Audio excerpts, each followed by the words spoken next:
Good morning, everyone, and welcome to today's OHS Insider webinar. Our topic today is office ergonomics, to sit or to stand at work. That is the question. And we have Rachel Mitchell as our speaker today. Rachel Mitchell is the managing ergonomist with Ergo Inc. She is a Canadian certified professional ergonomist and a registered kinesiologist with over 15 years of ergonomic experience.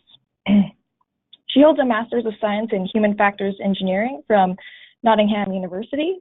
Rachel has provided ergonomic expertise to a wide range of industries, including manufacturing, warehousing, healthcare, aerospace, and corporate office settings. Her practical ergonomic experience includes completing detailed ergonomic analyses, job demands analysis, and office ergonomic assessments, delivering office and industrial ergonomic training, workshops, and assisting employers with ergonomic program development. As you can see, we are very lucky to have Rachel with us here today. I will be your moderator. I'm Carly Pearson, and before we get to the formal presentation, I'm going to run through a few quick housekeeping notes. We will be answering all questions at the end of the presentation. However, please feel free to submit them as you think of them. To submit a question, click the orange arrow to expand the GoToWebinar control panel. Click the plus sign on the questions drop-down bar, type in your question, and hit enter. If, for any reason, you lose connection, please give us a call at 1-800-667-9300, and one of our customer service representatives will be happy to get you back online. For additional resources following today's presentation, I will be sending around a copy of the slides and a recording. Please look for that email a little bit later today. If you're currently on a trial of OHS Insider, you will need your login details to access these resources. Please expect a call today from one of our representatives with these details. And without further ado, let's begin the formal presentation. And I'm going to change it over to you, Rachel.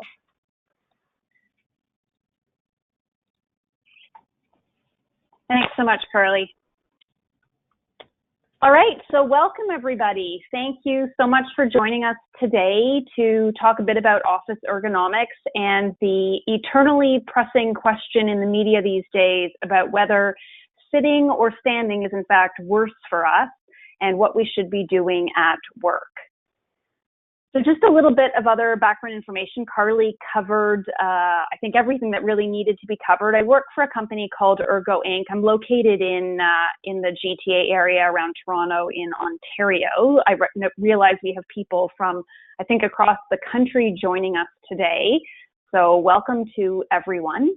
Ergo Inc. is a consulting company that's been in business for about 20 years, and we cover most of the sort of southwestern and up into the north a little bit in Ontario, although occasionally I get to make a trip out to visit some of you out in the West Coast. Just so I'm not a faceless person on the other end of the phone, this is me. I have been working in the field of ergonomics primarily in consulting for about 16 years now. I spent about half my time in office settings and the other half of my time in my steel-toed boots out in manufacturing settings. All right, so let's get right to the topic at hand today, and that is really about what are the risks associated with sitting, and should we be concerned with how much time we spend sitting in our offices. All right, so the place we're going to start, Carly has set up some polling questions for us, so she's going to throw the first poll up here for you. I want to get a sense of maybe what you have seen out in the media in terms of types of headlines that are appearing about sitting and standing.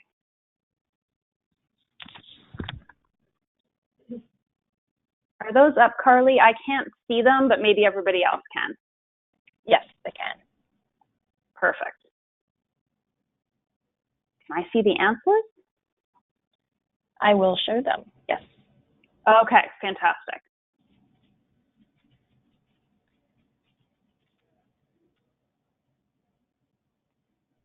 Just waiting for a few more responses and I'll throw them up.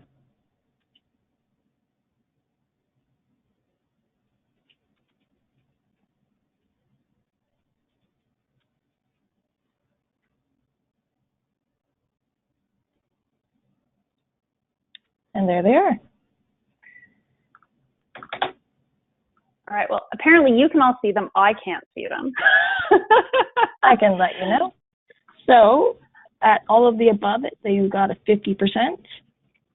At prolonged sitting increases your risk of heart attack is at 26%. Prolonged sitting is bad for you as smoking is at 18%. Prolonged sitting will shorten your lifespan is at 0%. And standing too much doubled your risk of heart disease is at 6%. So all of the above is the highest. All right. And all of the above is, in fact, the correct answer. There has been all kinds of stuff showing up in the media. Some of you maybe were a little bit surprised to hear about a headline saying that sitting is, in fact, as terrible for us as smoking, which perhaps suggests that if you just stood up at work, we could all take up smoking, although maybe that's not the way we want to approach this. So this is really sort of the reason for which this topic has come up for presentation today, is because of these headlines happening in the media. There are so many questions that we are really starting to get into in terms of how do we address these risks at work? How do we present our workers? And in fact, is the media representing things accurately? Are things really sort of as terrible as we're being led to believe? So what we're going to go through today, I'm going to go through some of the research with you to show you where these media headlines are coming from and maybe what from these research studies they have failed to mention. And we'll talk about what are the recommendations that come from that research, so that when you take this information back to your workplace, you can provide the sort of research background for the decisions that you're making and the recommendations that you may choose to make in your own workplace.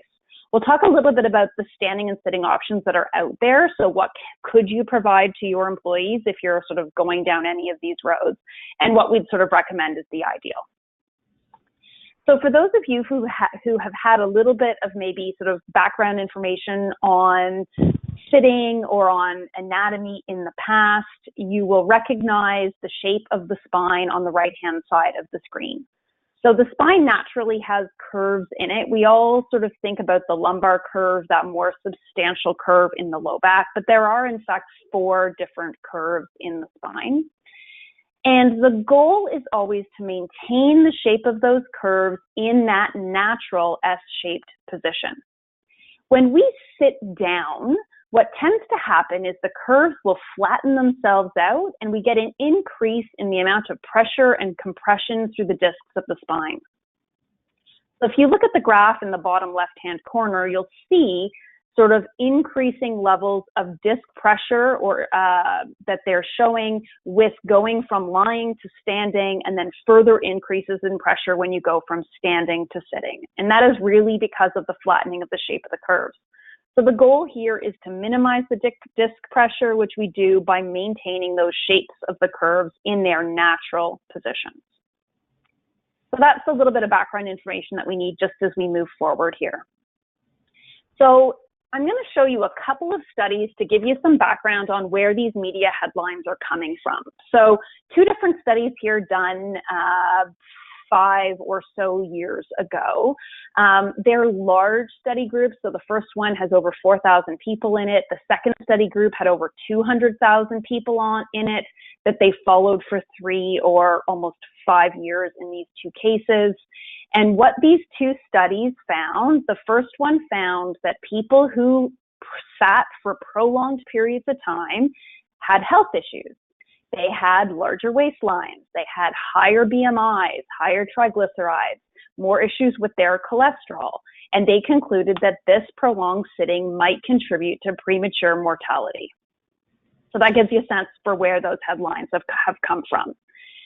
This other secondary study with the larger group also concluded that sitting was a risk factor for mortality.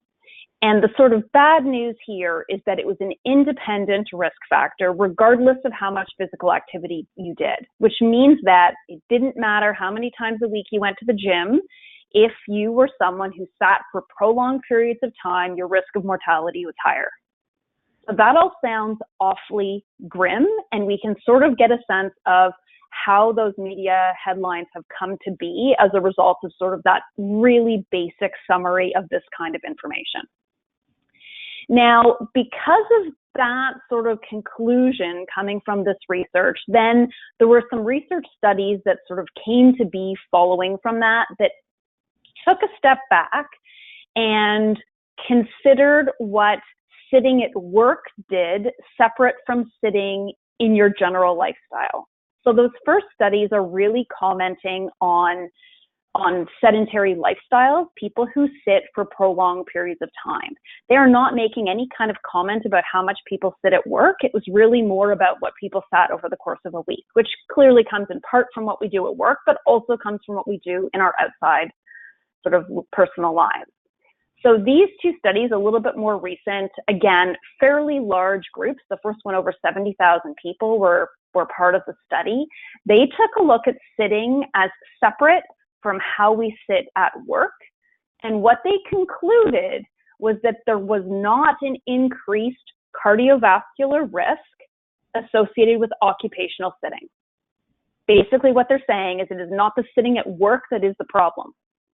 It is the sedentary lifestyle. So for people who are sitting more than 10 hours a day, there is an increased risk.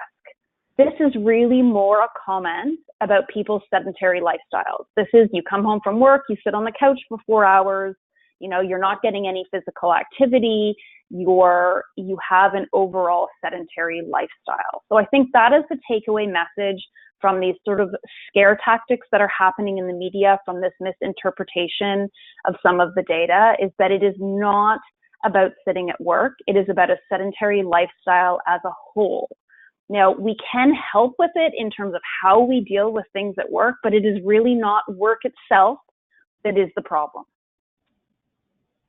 Okay, so then the question is, how long should we sit at work? So if you are going to provide recommendations to your employees, how often would you ask them or tell them they should be getting up from their seats? And I'm going to have Carly put up the next polling question for you. Perfect, and it is up there. All right, so again, the question is, how long would you tell your employees that they should sit before they should be getting up?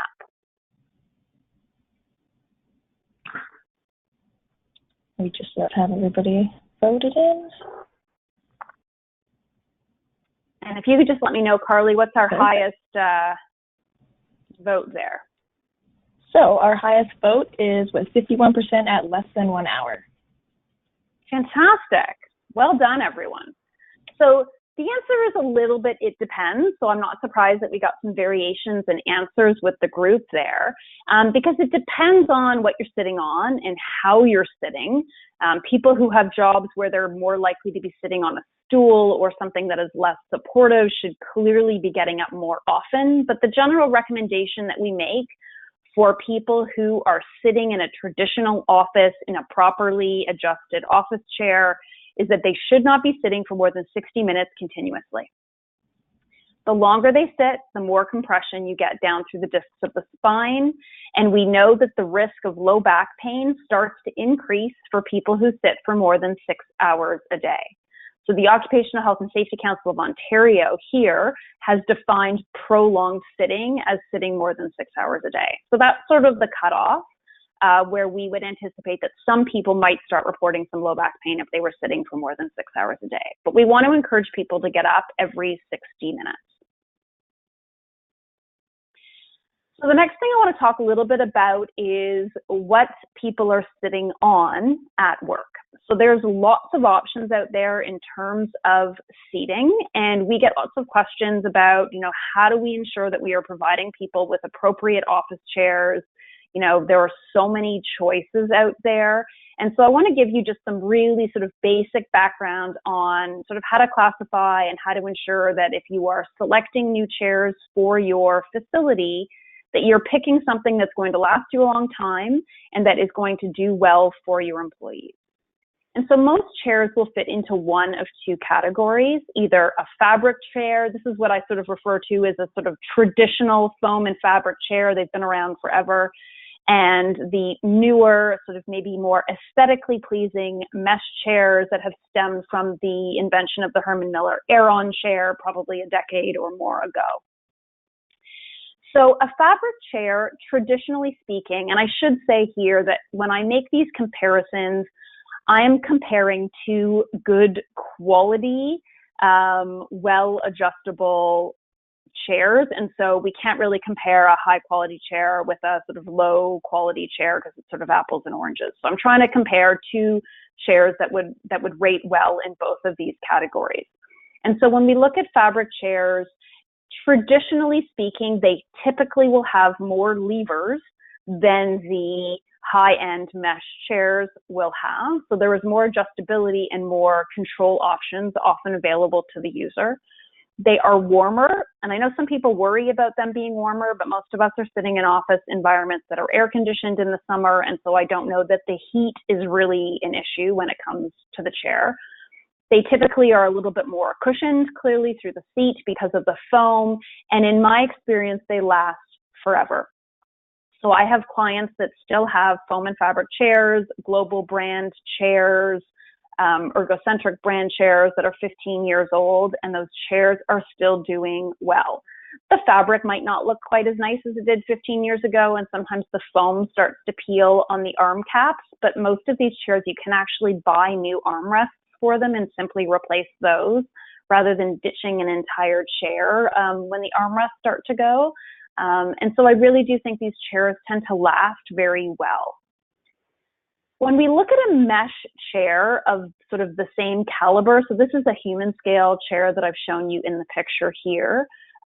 These chairs actually have less knobs and adjustable features. The chairs are designed to be more of a dynamic chair that is intended to sort of mold and fit to the person. So there are less controls, less things that are confusing, but your chair does end up sort of in a dynamic position, which means it has a little bit of rock to it and a little bit of give. The idea being that that little bit of rock and that little bit of give promote more movement through the day. And for some people, that may result in less low back pain and less discomfort because they are getting that continuous movement while they're seating. It does mean, though, that you can't lock out a chair and get really firm and stable support for the people who need that if they are having sort of low back issues that do better with a firmer and more stable support. You may get the sense here, I have a personal preference towards a fabric chair. I've been doing this for 15 years. It's just, again, my personal preference. My biggest concern with mesh chairs is that if you are going to purchase them, they really do need to be a high-end chair. Because if you do any less than that, the challenge is that mesh does stretch over time. And so as soon as the mesh starts to give on a chair, which will happen in a less expensive model, that hard plastic or metal edge that the mesh sort of binds into along the edges, that can start to dig into the sides of the back or to the underside of the thighs. And so you can get some contact pressure. So as a one-size-fits-all and a chair with longevity, again, my personal preference is just along the foam lines. But if you like the idea of the mesh chair, then just be really cautious that you do need a really good quality chair to ensure that that mesh is going to hold up well over time. Now, outside the realm of these sort of traditional chairs, there are some other things that do continue to show up in office environments. And so the ball chair is one that I was getting questions about 10 or 15 years ago and that I am still getting questions about now. And so I'm going to have Carly put up the next polling question for you. And that question really is, would you support the use of a ball chair in your environment? So if you had somebody who said this is what they'd like to sit on, what's your general take going to be on a ball chair in their office environment?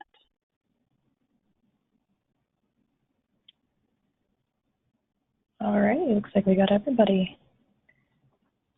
So the results were no at 67%. All right. So the principle of a ball chair, most of us know how these things are being sold and marketed, is they are primarily being sold and marketed as this will engage your core and will lead to better stability of the spine. And so that theory is great for a short period of time. And so in jest to some of my clients, I will ask them how long they can hold a plank. The idea being here is that our core muscles through our abdomen and through our back only have so much endurance and so much stamina. and they don't have the ability to hold us upright on a ball chair for 8 hours. And so what tends to happen after 15 or 20 minutes is we start to slouch because we just don't have the stamina to maintain that upright posture. It makes us very conscious of our posture, but it tends to be a short-lived result. And so I would agree with the majority of you, this is not something that I am going to support in the workplace. There are always going to be exceptions to the rule, somebody who this provides them with a lot of relief. But then that would be on a kind of one-by-one basis, and the recommendation would be that they only sit on it for 10 or 15 minutes at a time as a break, and then they go back to a more traditional and, I think, safer seating option that isn't going to accidentally roll away or something of that nature. The other thing to be aware of is that a ball is not adjustable. And so allowing us to, it sort of does not allow us to get into the optimal position that we want most of our employees to be sitting in when they're at their desk. So we're looking for 90 at the hip and 90 at the knee, 90-degree bend at the elbow, and the elbow positioned underneath the shoulder joint in order to make sure that the joints are neutral and we're putting as little stress through the body as we can. And you can see from these two photos, now that I've added the lines to them, that there are no 90-degree angles to be found or anything even close to that because of the lack of adjustability in these sort of balls. The other thing that's sort of interesting to note is the picture on the left. You'll see the ball has been added to a sort of stable base so that it doesn't roll away. And it's sort of an interesting catch when they do this because, in fact, now the only selling feature of the ball, which was that you were going to engage your core and get a bit of an exercise while you're doing this. Now you can't really get that either because the ball is now a stable and not adjustable chair. So you lost the only kind of perk that you might have gotten in the 10 minutes that you were going to sit on the ball. So the question is, what should a chair do for you? So a chair has to be easy to adjust, and it needs to be intuitive. I spend a surprising amount of time teaching people how to use their chairs because they only know how one or two of the levers work. They're sort of a bit nervous about pulling some of the other levers. And so we need to make sure that we are purchasing chairs that are intuitive for people and that people are able to adjust the chairs to fit them, that we purchase something that will fit the person who's 5'2", but also fits the person who's 6'2", or we have a tall and a petite option available to those people. Chairs should allow us to sit in a comfortable position and a neutral position, but by no means are we telling people that they need to sit with all of these 90-degree angles in an upright position without moving for the entire day, because we know that that movement is really important. So a chair has to encourage us to change postures and change the way we're sitting. So just because an ergonomist teaches someone how to use a chair and adjusts the height of the lumbar support or the angle of the backrest does not mean that those adjustments should not be tweaked throughout the day in order to allow some alternative sitting postures. Now, it's also important to note that the most expensive chair is not always the best chair. There's all kinds of stuff out there. The design of a chair has to be sound, and the person sitting in the chair has to know how to adjust it, or there really is no value to it. So this chair on the left is a $1,500 chair. I have actually sat in it. I have attempted to adjust it for somebody without very much success. The backrest adjusts in all kinds of different pieces, and it is terribly difficult to get it to fit comfortably. The picture on the right is not a chair I have actually ever seen, but it is a $2,500 chair on the market, which appears to be adjustable in almost, small vertebrae sections of your back one at a time. So there's all kinds of stuff out there. Just remember that just because something is marketed as either being more expensive and or has the tag on it that says it is ergonomic does not necessarily mean anything.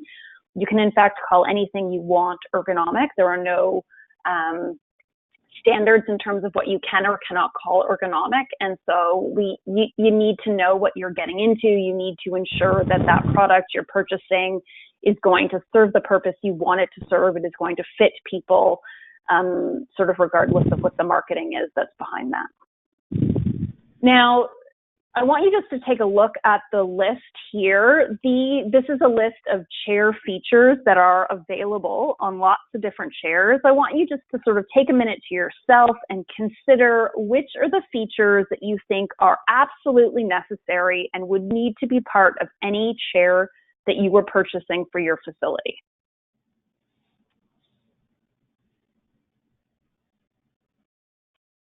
And I'm going to show you the list of what the Canadian standard says must be part of any office chair.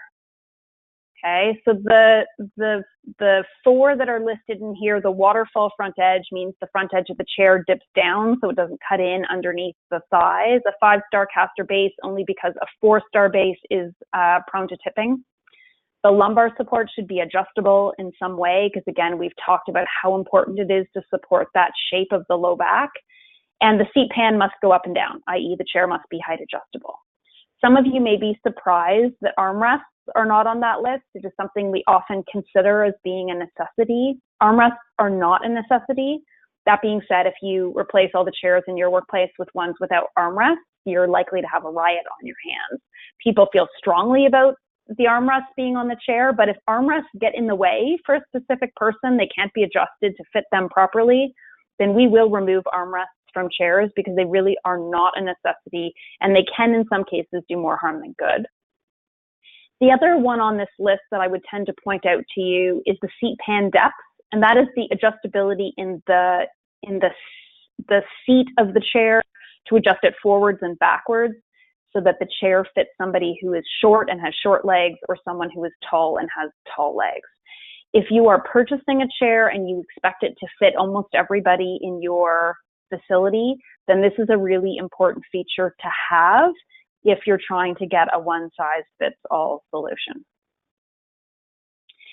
And the picture on the right, the executive chair that I've outlined here, this is just sort of a reminder that, again, you know, a chair being sold does not necessarily mean it meets all these criteria. An executive chair almost never meets the criteria. They're overly padded. They don't have adjustable lumbar support. They may have armrests, but they are not adjustable. And so just because it has that executive label on it does not necessarily mean that it is an appropriate chair for people to be sitting on.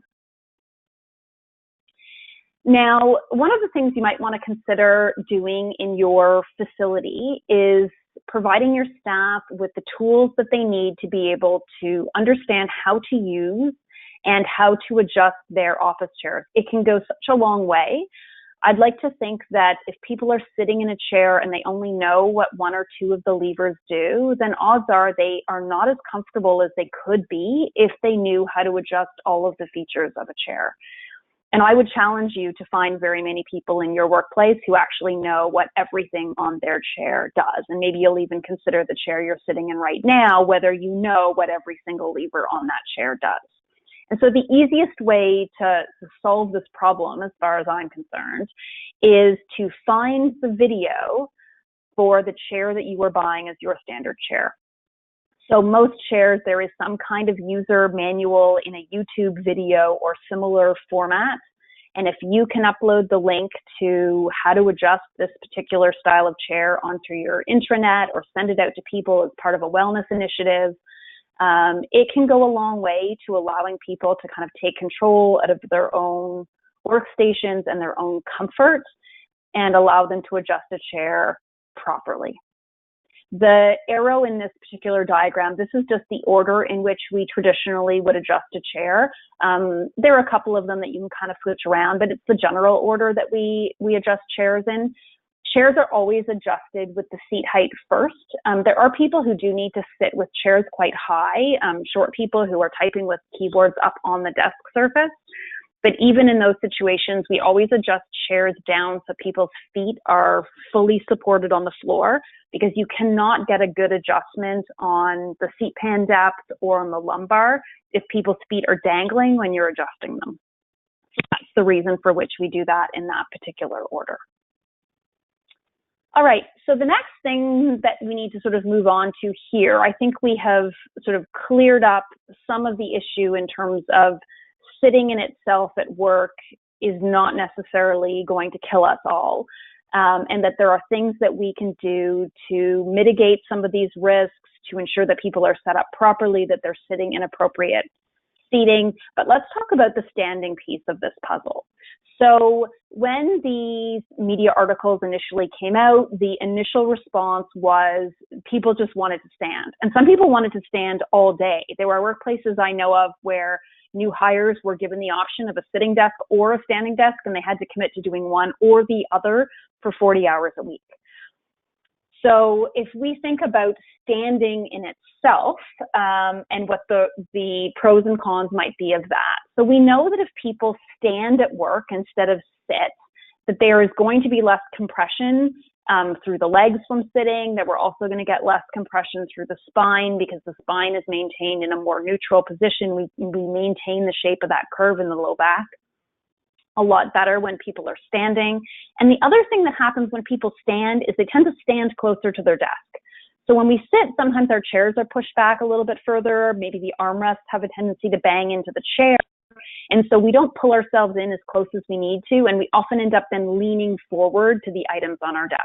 And some of that disappears when people stand at work. The thing is that standing, if some of you have seen the more recent news articles, is that we are now seeing some articles indicating that there are risks associated with standing. And maybe standing is also presenting some of the challenges. So there are things that happen when we stand all day long. So the blood tends to pool in the feet when you stand all day long. That can cause some swelling in the lower limbs for some people. It is fatiguing. It's what makes you tired when you stand. If you can think of the last time that you stood at a sports event or stood in a line somewhere, it is very fatiguing to stand. And your heart has to work harder in order to pump the blood up and out of your feet. And as a result of your heart working harder, research has shown that people who have standing jobs, think about the person who stands at the cash register at the grocery store 40 hours a week, that they actually have thicker blood vessels as a result of their heart working harder to pump the blood up, and as a result may have higher blood pressure. So taking some of your staff members who maybe have high blood pressure to start with and then having them stand all day long actually can introduce a new risk factor into your workplace that you need to be conscious of. The other is that for many of us, standing will actually create low back pain faster than sitting does. So for even though sitting itself is a risk factor for low back pain, most people start to feel some discomfort with standing a lot faster than they would feel that discomfort if they were just sitting. Now, sometimes I go into a workplace and somebody indicates to me that they really want to stand at work. And sometimes the reasoning for standing at work is about general well-being and health. Some people are convinced that this is maybe going to be their new exercise program, that it'll save them a trip to the gym, and that they are going to burn more calories if they stand up at work. And so I'm going to show you some results of a study here in 2014. Maybe just think to yourself, is standing at work going to burn more calories, and can you save yourself a trip to the gym or not? The answer itself being is no, you still need to go to the gym. Standing does not substantially increase your caloric uptake, nor does sitting on an exercise ball. So neither of these is an alternative or an exercise program in itself. Effectively, you would have to stand all day long, and you would only burn the equivalent of a can of Coke. Okay? So for those who are interested or who are really, resistant to maybe alternating between sitting and standing, and they just want to stand all day, and you are looking for some information to provide to them to encourage them to maybe alternate more often, you can sort of use some of this information. But this is, if people's reasoning is really about calories, there are not a lot of calories to be saved in standing. So I mentioned earlier that the Occupational Health and Safety Council has sort of made the note that prolonged sitting is defined as more than 6 hours a day. They have a similar definition for prolonged standing. It's actually less than for sitting. And so their definition for prolonged standing is anything more than 4 hours a day. And this goes back to the comment I made earlier about, for a lot of people, standing creates low back pain faster than sitting does. And that's why the recommendations for prolonged standing are actually shorter than the durations for sitting. The research behind this is that there have been a number of studies that have been done that show that people who stand for more than half of their shift tend to report more low back issues, more lower limb fatigue, even if they are getting regular breaks from standing. So I think the conclusion here is sitting all of the time is maybe not ideal. Standing all day is definitely not ideal. And that is where we have come into this land of sit-stand workstations. This is about everything in moderation. So I want to go through some of the different options in terms of sit-stand workstations. You've probably seen a lot of these out there, and maybe I can provide you with a bit of information if you're trying to pick the right type of model or design in terms of sort of where you might want to go, and some things that maybe you need to give some consideration to if this is somewhere that you are thinking about heading at your particular facility. So the real advantage of a sit-stand workstation is it allows you to change your posture whenever you want. The idea is that people should be changing position before they experience discomfort. So people will often say, you know, my back starts to get sore at an hour, and so then I will switch positions. The idea is that we actually want to train people to change positions before they have pain or discomfort, because by the time pain or discomfort sets in, they've actually waited slightly too long. And this is a really important message for anyone who's involved in a return to work program or has a sort of medical issue, is that ability for them to start figuring out where their limits are so that they can change posture before they get there. This is really, if you're doing it throughout an entire workspace, it's really sort of a prevention and proactive approach a lot of the time. The thing is like everything, there are not only pros for a sit-stand workstation, there are some challenges that happen with the implementation of sit-stand workstations that we do need to consider before we sort of jump into this wholeheartedly. So there are costs associated with this, and lots of facilities don't have the ability to just install sit-stand workstations for every workstation. There has been a lot of research done into how much sit-stand workstations get used after they have been implemented, and we know that a lot of the time, people are not using them after that sort of novelty period wears off. And the other thing that happens is staff start to guess at what height they should be working at. And so you can see in the photo here, the person on the left has not actually raised their standing workstation high enough when they're standing. And so now you have to provide the training to your employees to allow them to adjust a workstation properly in both sitting and standing, and so that they have the ability to get it right every time they make that adjustment. The other thing that you need to give some consideration to is if you are not implementing them throughout an entire facility, you're going to need to draw some lines between who needs them and who wants them. And this is something that we do for a lot of our clients, is try to separate that need from the want. And the sort of bottom line of it in a really simplistic fashion is the people who really benefit from sit-stand workstations are those who have long-standing medical low back issues. People who maybe had a car accident a number of years ago or herniated a disc in their spine or have had surgery, and those people can clearly say to you, I have trouble with sitting and I do a lot better with standing. Those are the people that you should be starting with. You do need to also consider the kind of work that people are doing. People who are doing really complex cognitive work, it is easier to concentrate in sitting than it is to stand. And so there may be some people for whom it just makes more sense for them to be sitting, and also people who do high levels of writing and paperwork. It is easier to write in sitting as compared to standing.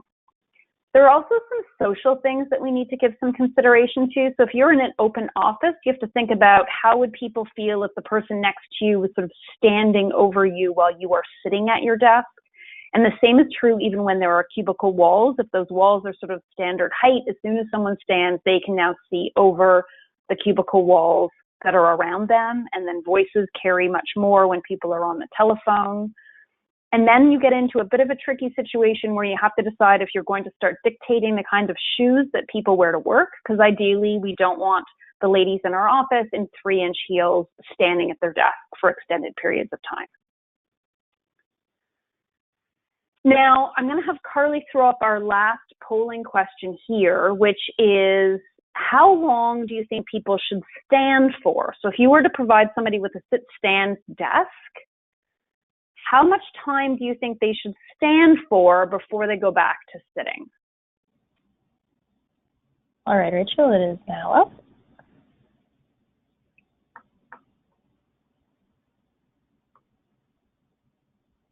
I'll give it a few more seconds.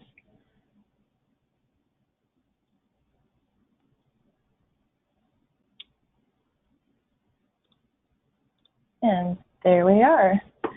So we've got the top one at 49% at less than 1 hour. Okay. So we have defaulted, it sounds like some of us, to the same guidelines as we would use for sitting. And my recommendation here is actually that we're going to be more conservative with standing than we were with sitting, because standing has a tendency to induce low back pain faster than sitting does. So while we would encourage people to get up from sitting every 30 to 60 minutes, no more than 6 hours total a day, that's that cutoff for prolonged sitting, standing, we're going to encourage people to try to change postures after 20 minutes. So this might mean that somebody stands for 20 minutes and then they sit for 60 and then they go back and stand for another 20. We know that that discomfort likely sets in around the 30 to 40 minute mark, and we're trying to get people to change postures before they get to that discomfort. And that standing should not be more than 4 hours total per day.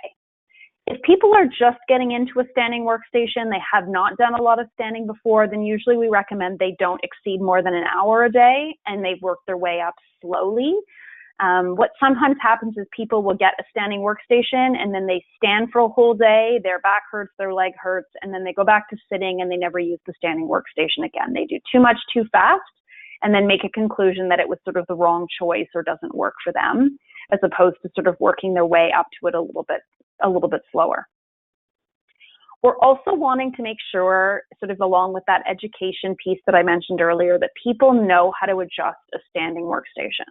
And the rules are no different for a standing workstation than they are for a seated workstation. So the keyboard, the mouse, they still go at elbow height, and the top of the screen goes level with the eyes, of course, unless somebody has progressive or bifocal lenses, in which case the monitor is often substantially lower than that to allow them to see the screen clearly. And so the continuity between the keyboard and the monitor should be the same in sitting as in standing, meaning the desk goes up, but you don't necessarily have to adjust any of the pieces separately. But again, the keyboard at elbow height is really the message that we're wanting to make sure people have. Now let's go through some of the different options that are out there if you're wanting to look at implementing some kind of sit-stand workstation at your office. And in selecting the right one for you, you need to think about what your budget is. You need to think about the 4 S's, meaning does the workstation, can it adjust slowly? Can it be a crank adjustment? Does it need to be a fast adjustment, electric? Is there an issue if it makes noise? Some of the add-on units are not as stable as full workstation units where the whole desk goes up and down, and the style of the desk. So there's some different pieces to consider. You need to think about how many monitors need to go up and down. Does somebody's phone or paperwork need to go up and down with them? If they answer the phone all of the time, then it needs to go up when they stand. If someone doesn't answer the phone very often, then they probably can stand without easy access to the phone. And then you need to absolutely consider how tall the employee is before you purchase a unit. So we are running into fairly frequent issues with our taller employees. And when I say taller, I'm only talking about people in the 6-foot range, not well into that, where some of these units do not adjust high enough for people, even in some cases, who are 5'10". So you need to make sure that the item you're purchasing is going to fit the person who is going to be using it. And you need to think about what your office workstations may look like in 5 or 10 years, and is this furniture you're selecting now going to work with whatever new technology people might be using, or people changing the number of screens that they have at their desk and that sort of thing. So some of the cheapest options out there are something like this. This is an Aura stand. It was a Kickstarter campaign a year or two ago. It is a cardboard box, but I have seen people use actual cardboard boxes, Xerox copy boxes, upside down Tupperware containers on their desk in order to support the keyboard and the monitor at a raised height. The problem is you have to find exactly the right height cardboard box for yourself, or exactly the right height Tupperware box. And every time you go between sitting and standing, you have to take everything down and put everything back up. And I do worry sometimes about things tipping over, or, you know, whether people again are going to get those adjustments right when they have to do it so often. Then we start to get into sort of modification options to a desk. So there is the ability to put just an arm on your monitor that will allow you to adjust it all the way up to standing. There are some keyboard trays that advertise that they adjust to standing. Note that some of them really do not adjust high enough, even for an average height person. They often adjust only about 6 inches above the table. The one in the photo here in the top right-hand corner does have quite a bit more height adjustment in it. And the picture in the bottom left is actually like a little platform that goes on top of the desk that your keyboard and your mouse would sit on. When you start getting into these kind of MacGyvered solutions where you're implementing a number of different pieces, they don't often end up being substantially less expensive than doing a system that is a little bit smoother and easier to use. And in these kinds of scenarios, you've got to adjust the monitor and keyboard separately. And so again, the room for error starts to increase.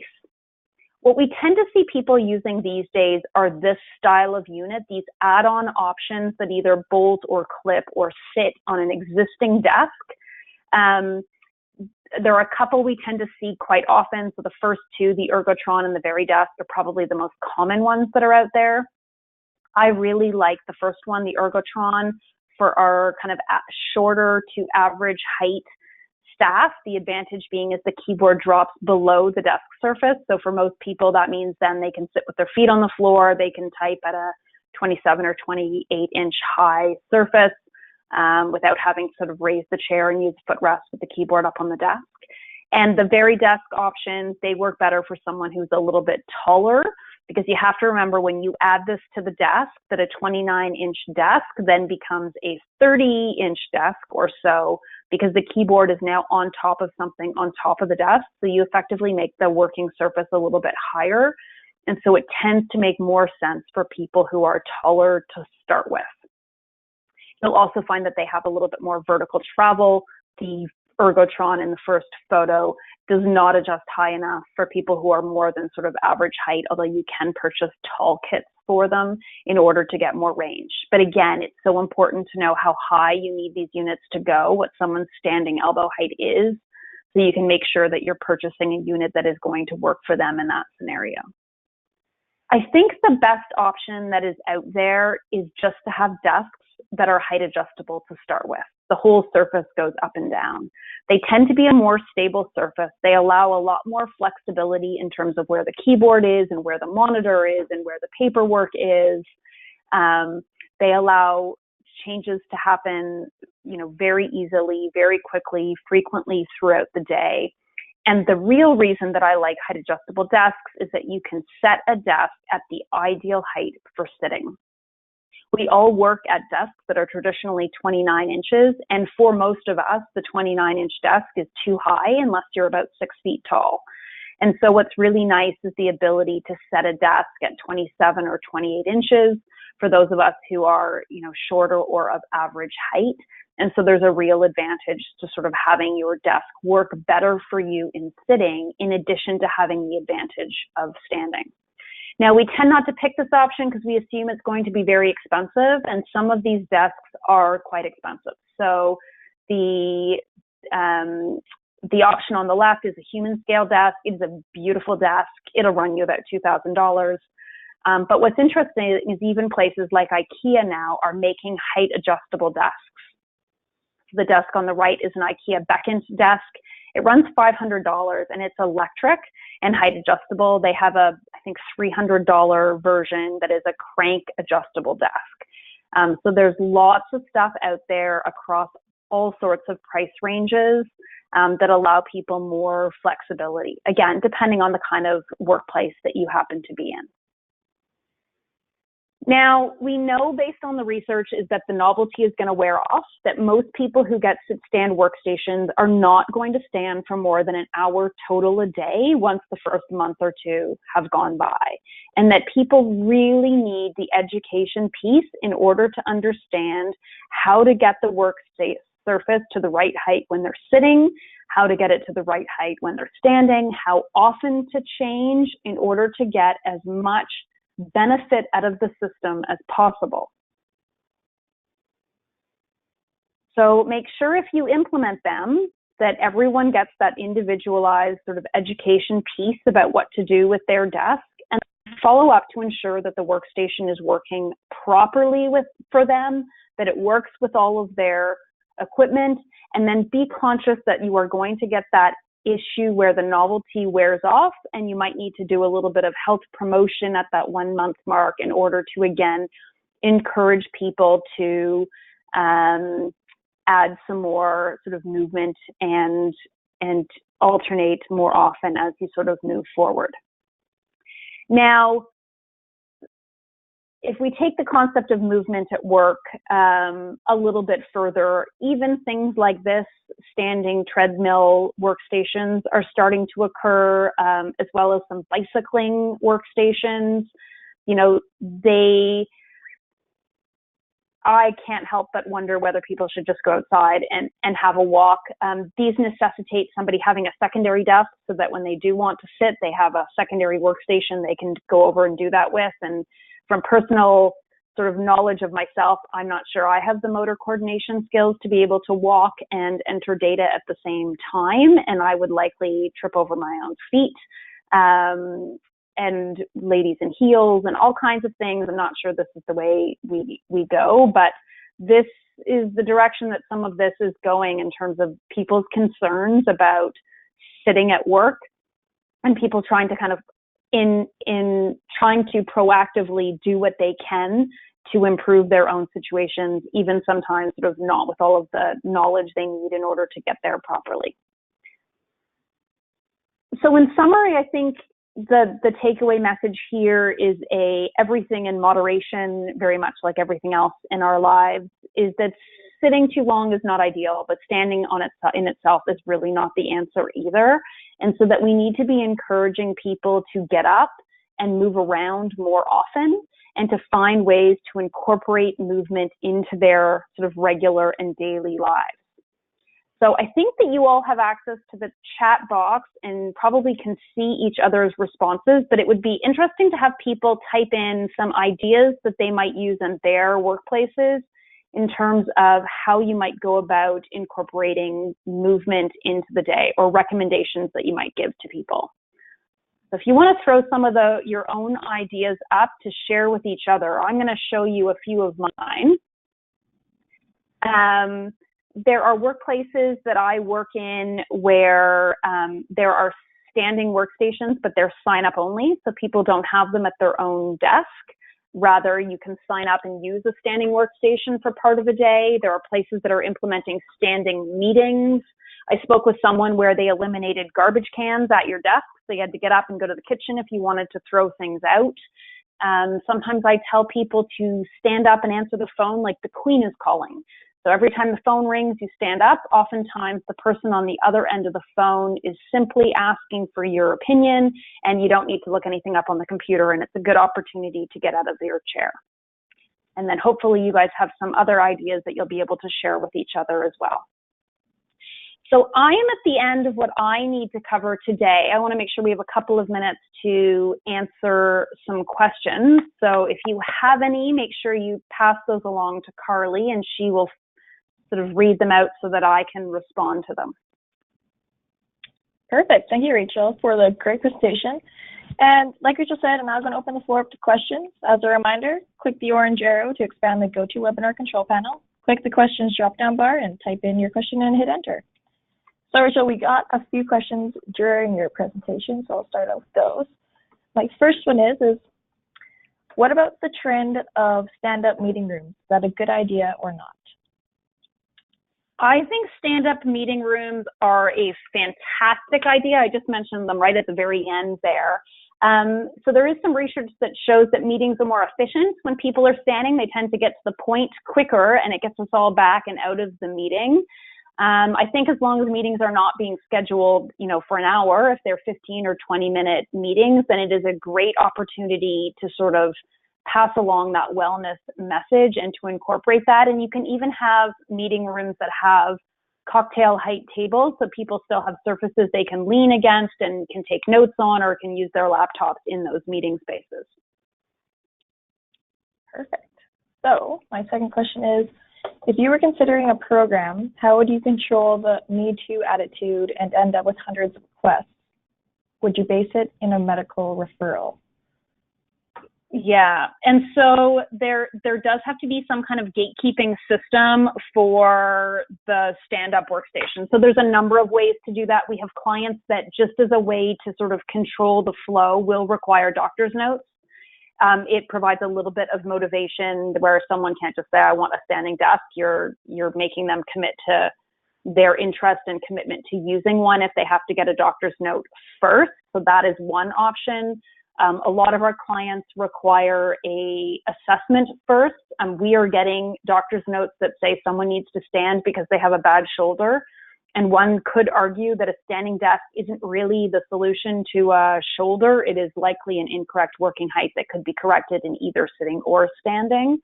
And so sometimes having a third-party assessment that's a requirement for sort of indicating whether someone in fact does need a standing workstation would be a role that I might play for some of my clients, because I may have access to more medical information than the employer does, and I can make a professional recommendation with respect to, is there medical reasoning for the sit stand? It really depends on how many of these you actually want to implement and kind of how tight you need to make that gate in terms of how many people are coming through. I also think the idea of having standing workstations that people can sign up and use is a way to get a sense of who consistently uses them, so that the novelty and the I'd like to have one too can wear off. And then you see who's still using them a month down the road. And then those are maybe the people that you look at implementing them for. Perfect. Thank you, Rachel. So the next question I've got is, being given of what you've said, why would an employer entertain the introduction of a sit-stand solution except in the case of a medical condition? I would never discourage a company from implementing sit-stand workstations, because I think, again, we know that movement is healthy and that sitting all of the time is not great and standing all of the time. So there's really no risk in itself in implementing sit-stand workstations, as long as you give people the education in order to adjust them properly. So I would never say to a company, you should not implement them, but I think it's important to know that there are other ways to incorporate movement without doing a sit-stand if that is not the road you want to go down. Perfect. So one of my last ones here is, with the hydraulic options, do you find that they provide an adequate adjustability range, and that the BFMA range is 22 to 48 inches, and what are your thoughts on that? So the 22 to 48 inches will accommodate almost everybody. An average adult standing elbow height is 43 inches or so. And lots of the add-on units do max out in that kind of 43 and 44 inch range. And so oftentimes those standing tables, either hydraulic or electric, do incorporate a larger range. And so as long as I do think that 22 inches is more than you need on the bottom end, because most people's chairs won't adjust low enough for them to sit that low, and people would be self-conscious sitting that low. So a table that adjusts from something, say, in the range of even 26 or 25 up to the 48 is going to cover most of your staff without any issues. Perfect. So I've got one final question here, and it's with the sit and versus standing information that you've given, is there any difference for workers that would be pregnant in the office?